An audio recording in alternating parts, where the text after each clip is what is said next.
talk, as we announced a couple of times in the past. We are discussing the internet over the internet. So I'm not in Geneva.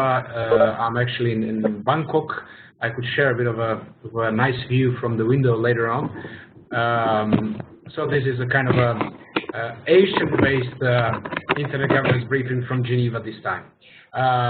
My name is Vladimir Radunovic. I'm from DiploFoundation, Director of Cybersecurity and E-Diplomacy Programs. My colleague Jovan Kurbalia will maybe join us later. We'll see how it goes. But let's see if he will manage. He's also in Bangkok at the training for public diplomacy for Asia. I hope you can see me and hear me well, so I'll go on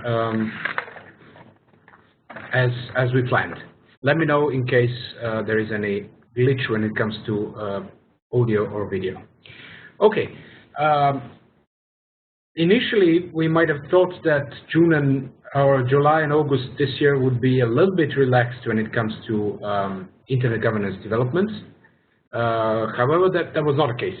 It was very hot summer, and a lot of things have happened during July and August. So we'll try to go briefly through that, as we always do. We try to measure or at least signal which topics were high on the agenda. So let's run through the IG barometer, as we call it, which is actually the signaling of how high certain topics were. Let me see if I can move the slide now.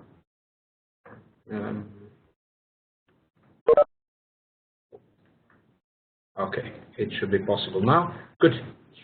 So, first couple of topics. Cybersecurity was very high on the agenda in July and August. There were a couple of developments. We'll go into details of all of them in a minute, but mainly related to the UN Group of Governmental Experts, which has had their last meeting in this constitution, and managed to agree on a couple of things. Global IG architecture was also very high on the agenda. The WSIS high-level, the WSIS plus 10 high-level meeting that is taking place in December in New York is getting speed. So what we are seeing is now number of contributions by countries and other stakeholders in relation to the output document, the non-paper, also of the WSIS plus 10. But we've also seen the Shanghai Cooperation Organization summit and the BRICS summit in Ufa in Russia, which touched upon internet to some extent. The IANA transition is traditionally high on the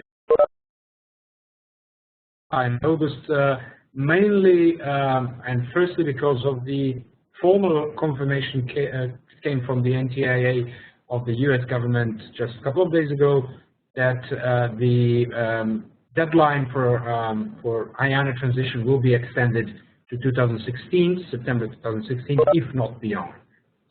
The ICANN and new domains had some developments, but it was not so high on the agenda. There's a bit of controversy over a proposal related to the WHOIS service or the privacy matters when it comes to domains. We'll get back to that in a minute. It might be useful information that the call for candidates for the ICANN CEO is open till end of September, so if there is anyone interested, now is the time. Moving on with the topics, online privacy and data protection was also very high, mainly because of the case of right to be forgotten by the European Court of Justice, which is now somehow revitalized through the decision of the governments of Europe to use it in different cases. And then the opposition of the internet industry to using this case for other content-related and privacy issues. Net neutrality was quite not interesting, so to speak, in July and August.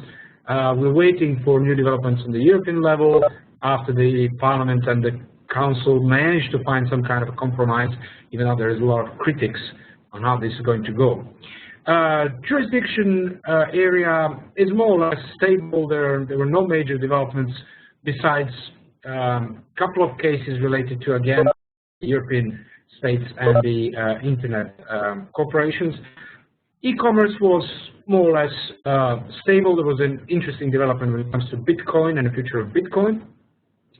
And then there were a couple of other developments mainly focused on internet intermediaries and the role of internet intermediaries. So let's go firstly to brief review of major developments in July and August. There is much more details on the GIP website, so I encourage you to go back and to the GIP website and check for each of the developments. But the basic developments: the regular session of the Human Rights Council, the first WSIS preparatory meeting of member states in New York, and it was an informal interactive WSIS consultations with other stakeholders. So the WSIS again got this multi-stakeholder composition. The Third Africa DNS Forum, the ECOSOC high-level segment, an annual ministerial review. We mentioned the Shanghai Cooperation Organization and BRICS Summit in Ufa. There was Time for Global Action in Addis Abeba, the ICANN face-to-face meeting related to IANA transition, and then the IETF meeting in Prague. So again, you can get into more details on all of these on the GIP. Let's go topic by topic out of the key topics in the previous 2 months. Cybersecurity, we mentioned, was really high on the agenda. The main developments, or the main development basically relates to the final meeting of the current composition of the UN governmental group of experts. It was expected at some point that governmental group of experts might go in depth after previously in the last year report, 2013 report, confirming that the international law applies to cyberspace as well, international humanitarian law as well. It was expected that there might be further developments in how international law might or could apply to cyberspace. It was, however, not that much agreement on that level, but instead there was a number of, or a couple of norms which were also agreed within the final work of the group. And those norms mainly reflect to some of those not attacking the critical infrastructure and the computer emergency response teams in case of conflicts, assisting mutual assistance among the countries in investigating cyber attacks and cybercrime in their territories in peacetime, and there was also a number of other, so to speak, smaller part of the norms. It is interesting to know that actually the whole working group agreed on the report, which is being sent to the Secretary General. It's about 20 countries which are participating in the GGE now, including UK, US, Russia, China. So it is interesting to know that there was an agreement among them, at least on this norms level. Some delegations, including Russia, actually asked for the renewal of the GGE in 2016. So this is going to be an interesting development. We saw some ideas where further development of understanding how international law can be applied to cyberspace will be discussed. One of those is also was raised by the Chinese ambassador at the Conference of Disarmament. So we might see maybe also in future a bigger role of the Conference of Disarmament in relation to cybersecurity and international peace and security. What is interesting to note in the field of cybersecurity is also the update or the work on the updates of the Tallinn Manual. The one document which is basically trying to decode the application of international law, international humanitarian law to cyberspace, especially in case of conflicts. And we are going to see most likely the next version of the Tallinn Manual in 2016. This one might actually have more basic rules on international law and interpretation as a kind of a guidance. Besides that, we saw a number of cases of hacking around the world, and that is something that that becomes almost regular. But we have also seen a leaked document that revealed that a certain hacking team, a company from Italy, sold surveillance software to many European governments, which raises concerns about the militarization of cyberspace. You might possibly check the link of we might share later on with you and see if any of your governments might have also found itself on the list of governments that should the tools. That was about cybersecurity. Moving on to the global IG architecture. We mentioned that the WSIS +10 preparations for the high-level event in December are in full swing. So we saw 82 submissions from government, civil society, and corporate sector, about 20 from governments, and then the rest from civil society, business, and international organizations. That reflects the future of the WSIS, the past and the future of WSIS. What we expect might be interesting for reviewing the submissions, and the GIP is working on the analysis of the submissions using the text mining, and in partnership with ISOC will probably develop more on the analysis of the submissions themselves.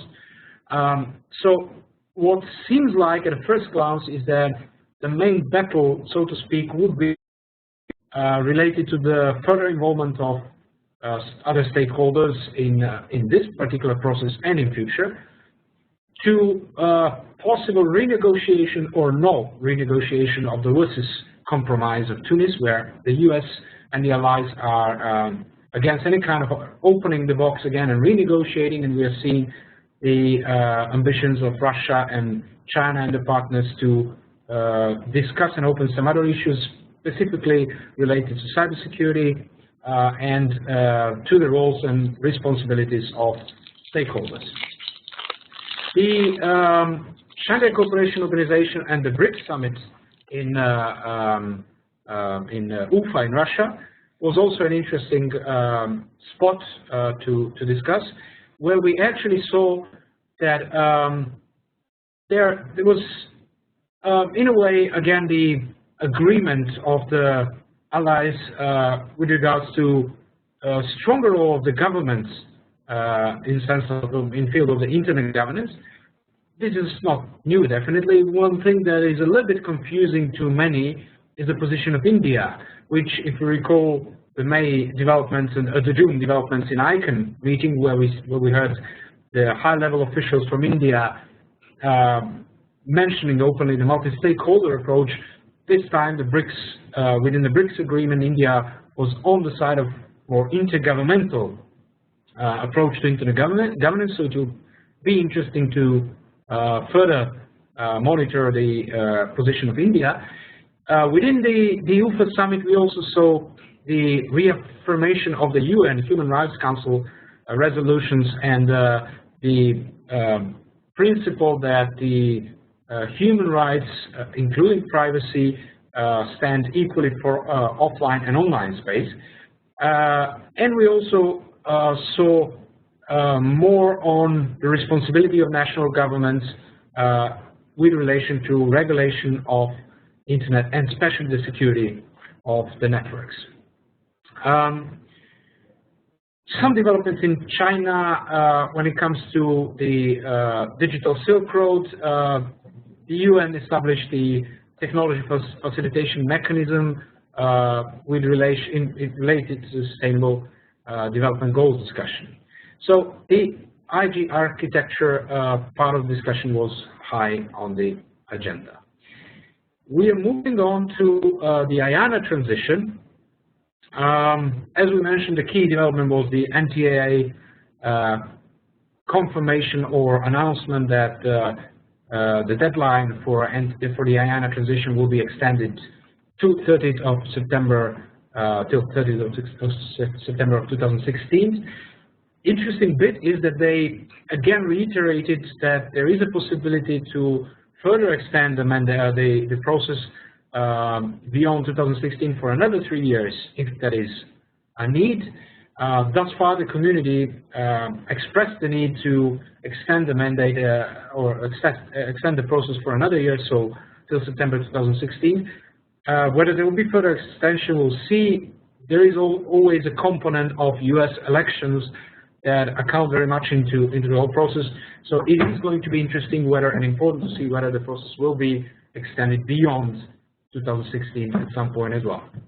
The work of the committees related to the IANA stewardship transition and to the ICANN accountability is moving forward. We're seeing the new drafts.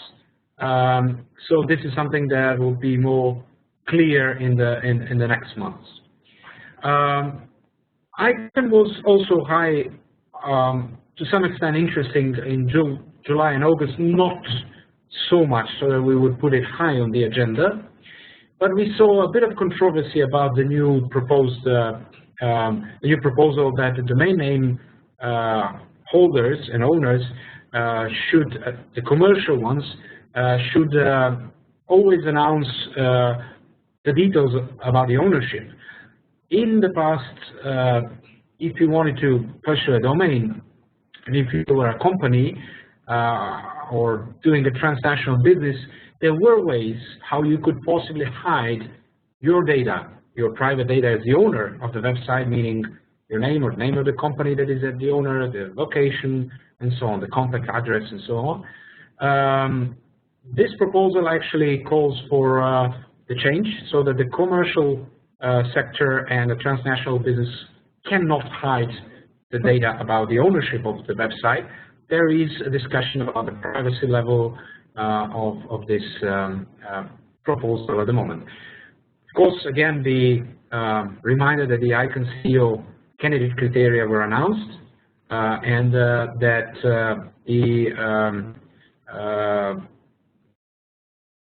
the call is basically on. The deadline for receiving the applications for the CEO of ICANN is 20th of September. The current CEO, Fadil Shehadeh, is to step down in March 2016. So it might be interesting to spread the buzz also with regards to the call. Moving on to online privacy and data protection, we mentioned that there is a lot of fuzz when it comes to the previous decision of the European Court of Justice about the Spanish case called the right to be forgotten. That particular case was related to requesting corporate sector, the internet industry, such as Google in that case, to remove particular information and bits of information from the net if they're out of date or invalid and so on, particularly, for instance, from the search engines. As expected back then, a number of countries took up this decision of the European Court of Justice and started calling on it in the national processes. Corporate sector is quite against that. Google, for instance, is in a way against it, justifying that that would mean the global effect of the decision of the European Court of Justice, and in a way no single solution, but the governments are now taking this decision on a local level, which is a trouble. The other corporate sector, Facebook and the others, are as well in this battle. Another important development was the decision of the Human Rights Council and appointment of the Special Rapporteur on online privacy, which is the Maltese Joseph Kanatachi.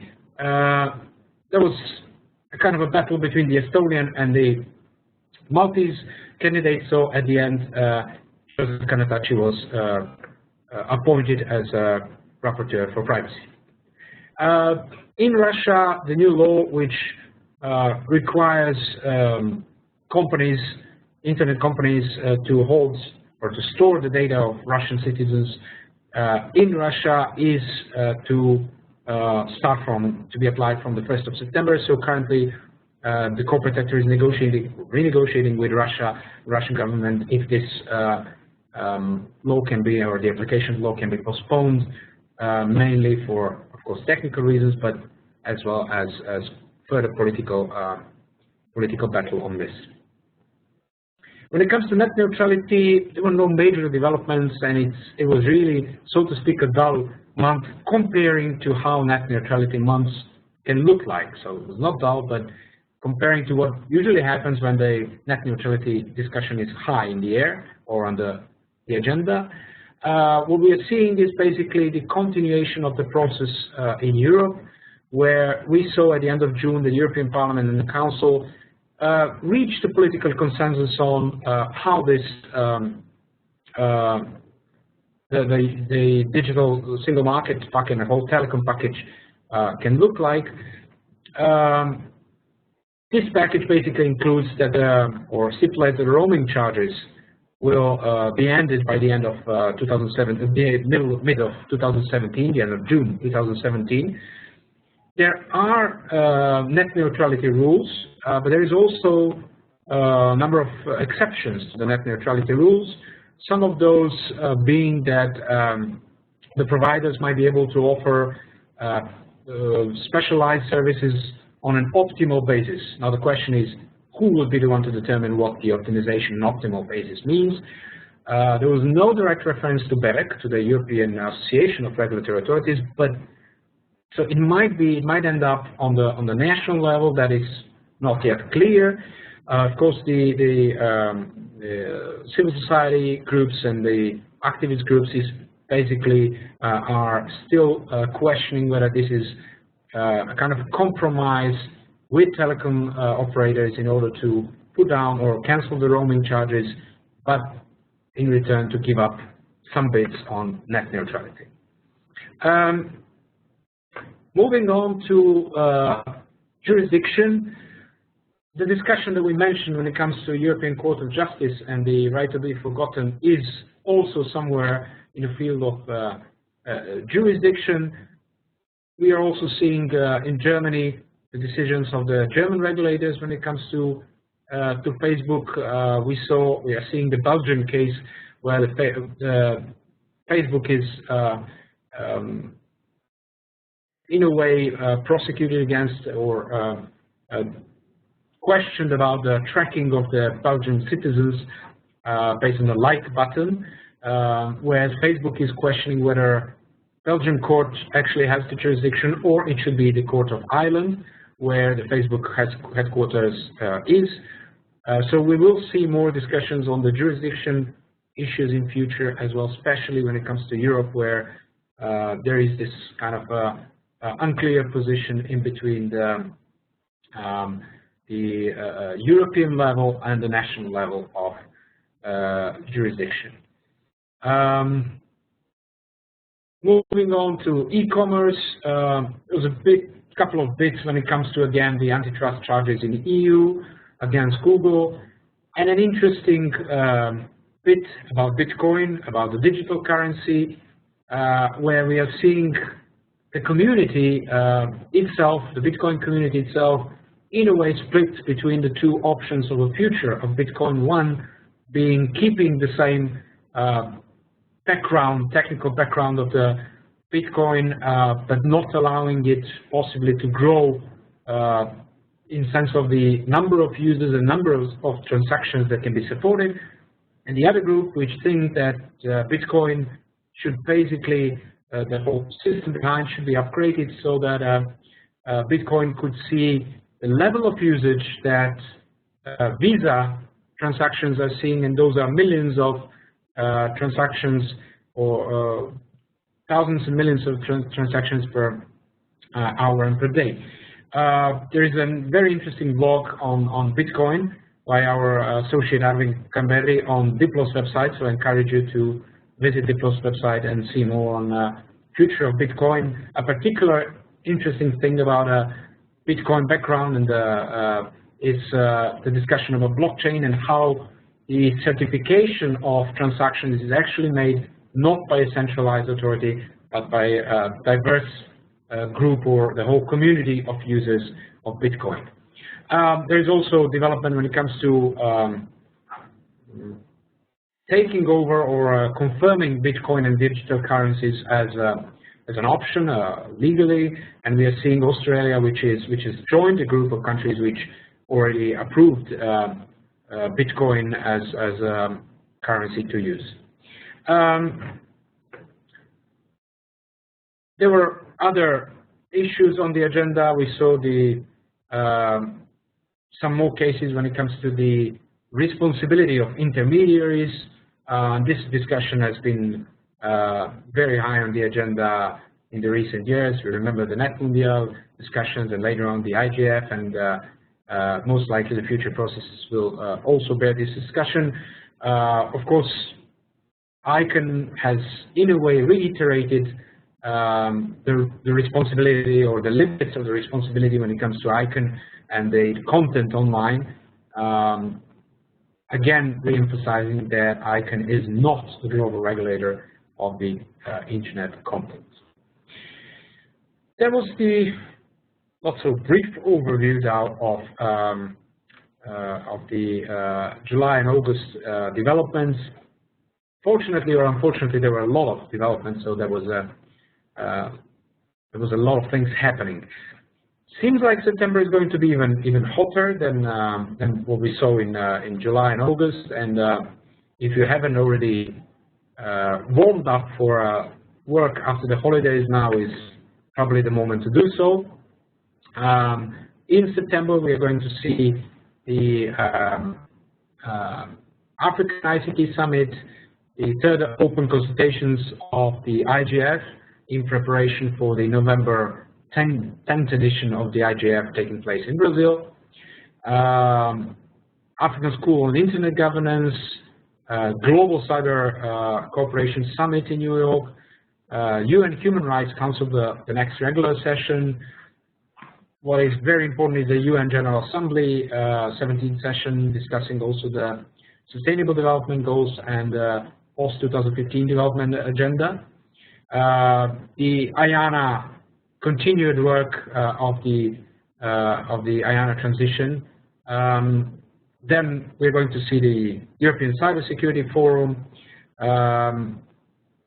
Okay, 30th of September was the previous deadline of the NTA IANA contract, but basically, as we heard, the process was extended till 30th of September 2016.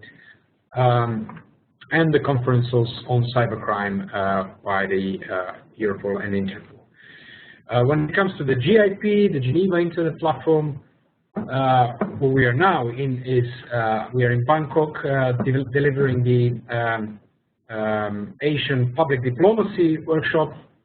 Bits of it will be devoted to internet governance.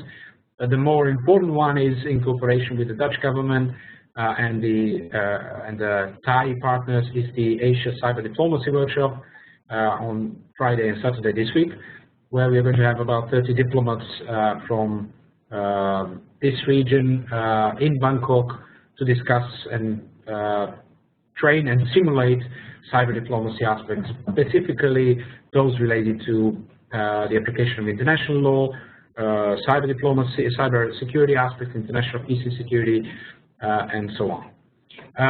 14 to 19 September, we have also a great conference and training conference in Malta, legal instruments for internet economy. You can find more on the Diplo's website about it. And yeah, time for questions. I think that was it from my end. It was about half an hour, a bit longer, I think, than what Jovan usually takes.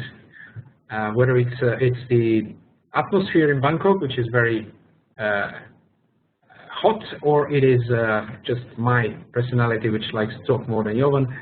But anyhow, floor is yours now for questions. We don't have this time people in Geneva, so this is the entirely online webinar. But floor is back to you for questions and comments, please. In the meantime, I'll go through some of the comments that were raised during in the chat window during my overview. John mentioned that there is a doubt, he doubts that the US elections could significantly impact the internet governance. The main comments that we can see in the community would be, depending on who would win the elections, to what extent the process, the IANA transition, would actually be changed or not. There were some discussions to what extent the Republican government, possible Republican government, might change the decision to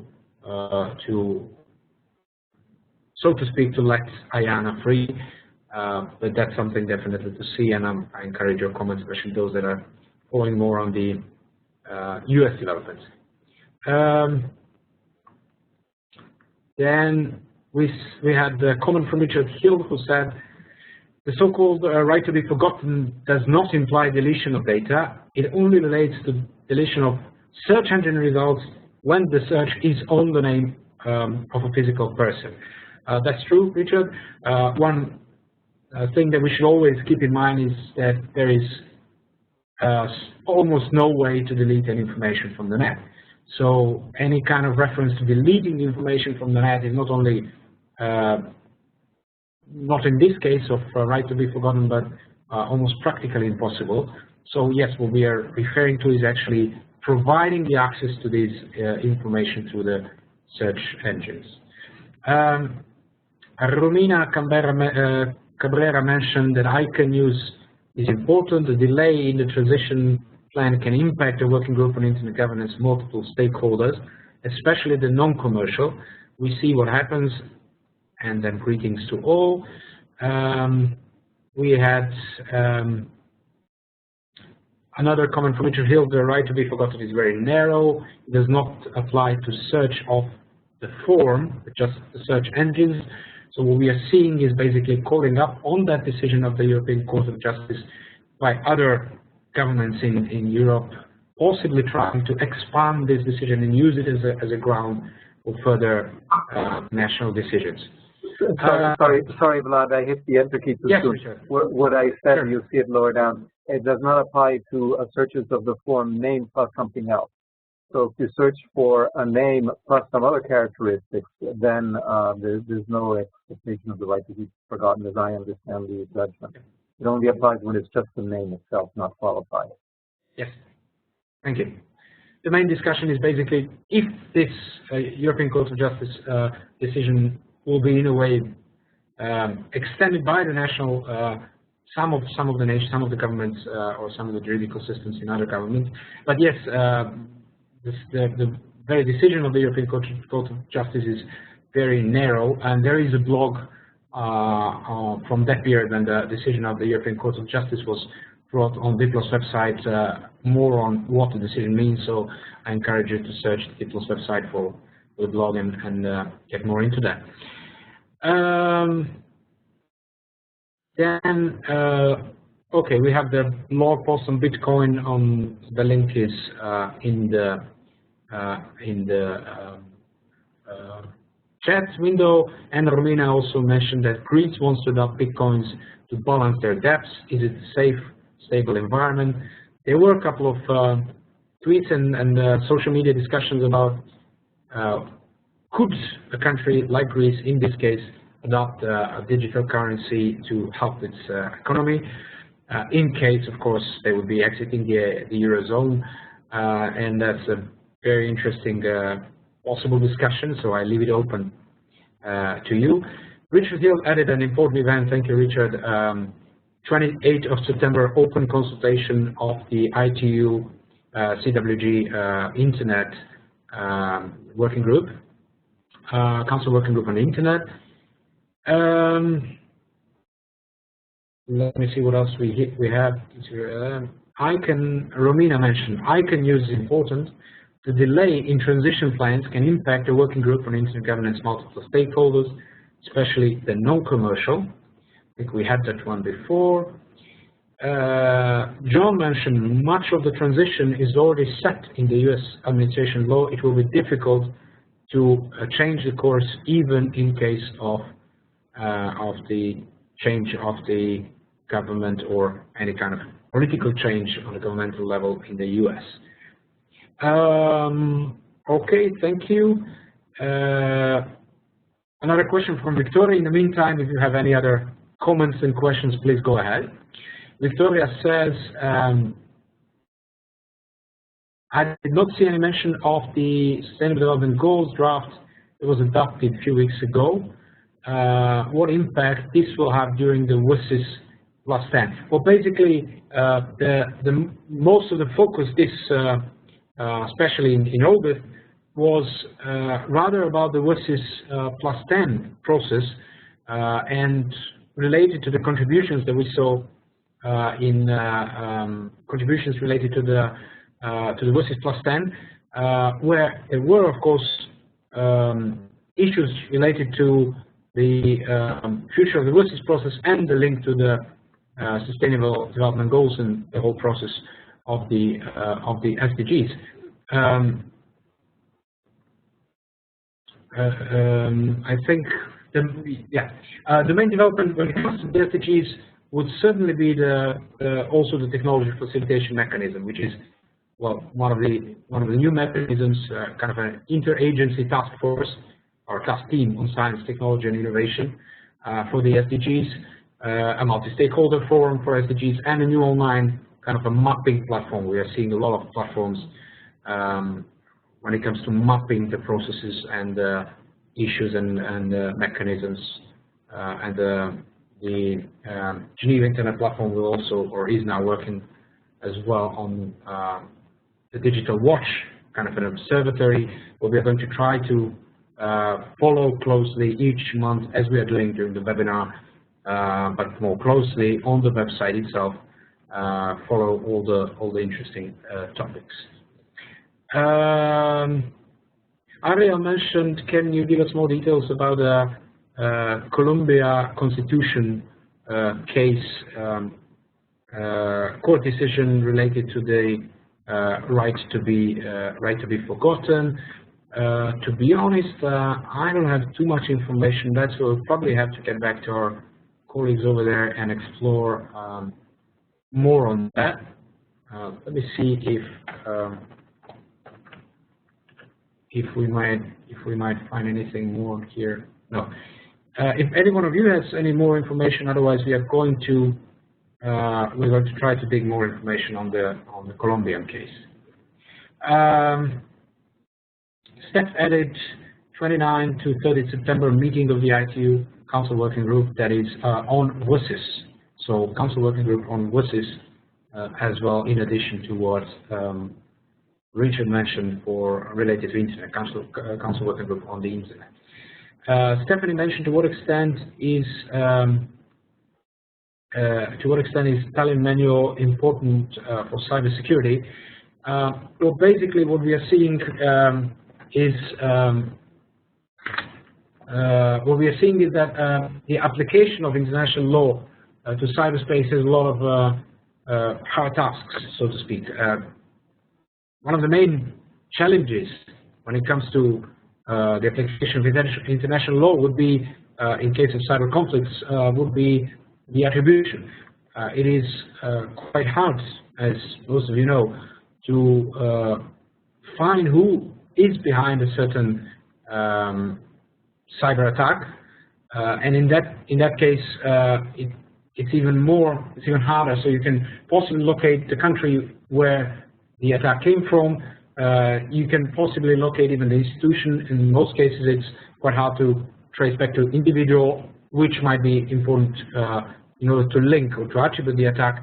But to make the things much heavier, number of mechanisms or proxy mechanisms and tools that can be used online can help the anonymization of the attacks. So it becomes quite impossible to trace even the country and the location of the attack, or the origin of the attack, let alone to be able to attribute it to a certain country. We saw a lot of discussions about the recent case of attacks on Sony, allegedly from North Korea. There were a lot of speculations and even some number of arguments by the FBI that the attack could be traced back to North Korea, but at the same time, the technical community and a number of experts were warning that this is a very tricky thing to say and to officially attribute to a country. There is not enough reliable evidences that this is the this could be the case. Another question was related to the Russian decision about the right to be forgotten. Basically, Russian Duma, Russian Parliament, has passed a privacy law which can force search engines to remove links to personal information at the user request.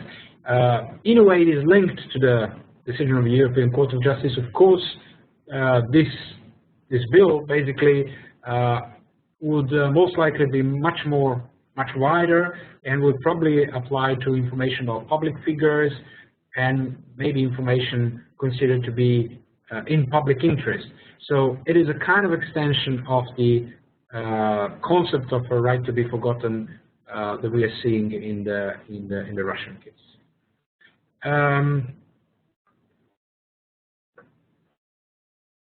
John mentioned the biggest problem is the variable strength of the rule of law, especially in countries with the next billion users.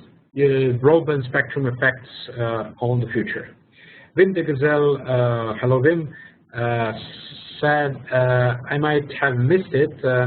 Any further news on the NetMundial initiatives since its inaugural meeting in June? Not that we observed anything in particular interesting, nothing that we observed. The end of June, basically, inaugural meeting, that is maybe worth mentioning because the previous briefing was before that.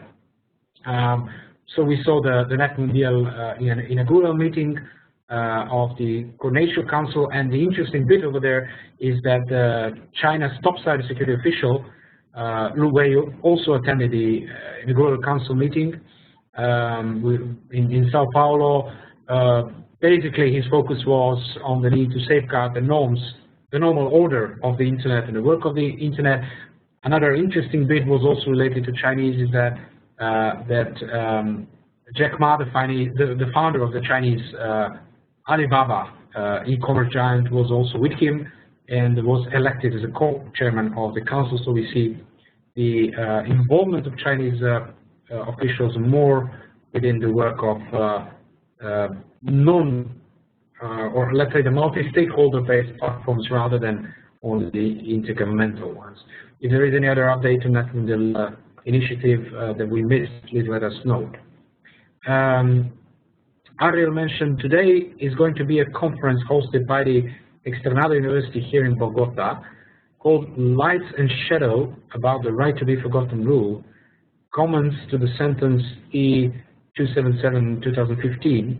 I could share with you the topics of the conference to know more about the Colombian situation about the rule. Ariel, thank you for this information, and yes, please do share with us more on this. You can already share through the chat window, but you can as well send us, and then we are going to share with all the community and reflect on it during the next month briefing. Miguel mentions, will the GIP have a meeting as last year in November in Geneva or other place? Miguel, for the moment we are not planning any kind of a conference.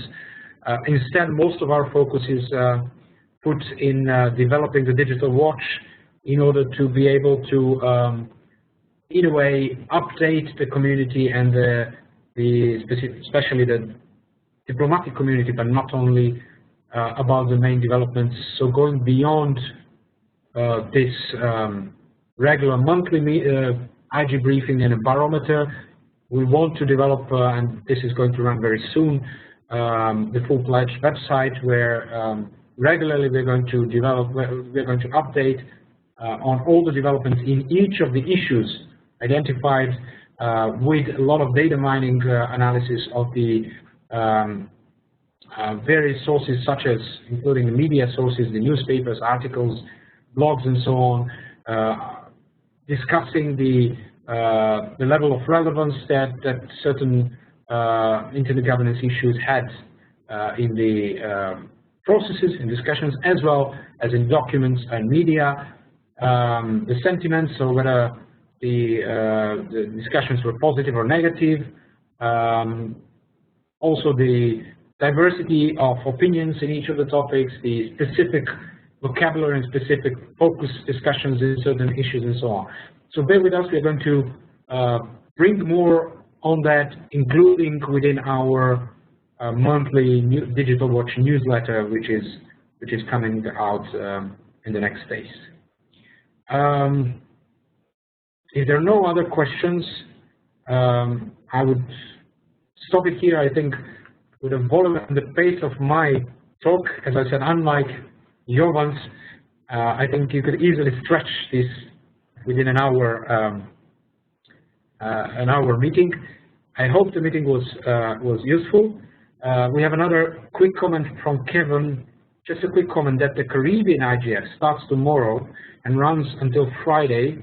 More updates expected to regional policy known as Caribbean Internet Governance Framework.